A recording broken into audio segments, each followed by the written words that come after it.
لما حد يطلب منك حاجة وتحب تتهرب وتدخله في دوامة.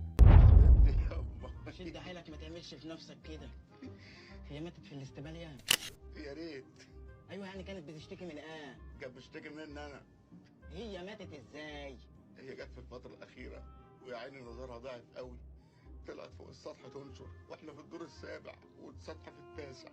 ما شافتش بقى الحبل بتاع الغسيل، وقعت من فوق السور. وقعت من فوق السور؟ يا لهوي، ده موتة وحشة قوي.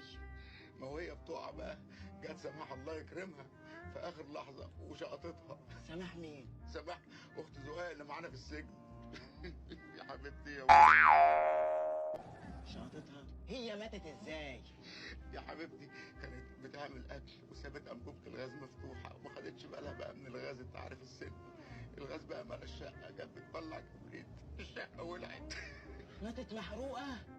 لا اله الا الله. معلش. ما هي جت بقى سماح في اللحظه المناسبه، ولما لقت الشقه بتولع كسرت الباب وانقذتها الحمد لله. انقذتها؟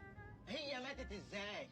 يا حبيبتي كانت بتعدي الشارع، انت عارف بقى السن الكبير والنظر الضعيف وبعدين رجلها تعبانه، ماسكه عصايه وجت بتقطع الشارع، وبعدين ابن كلب ماشي بعربيه وبيجري بسرعه جنونيه.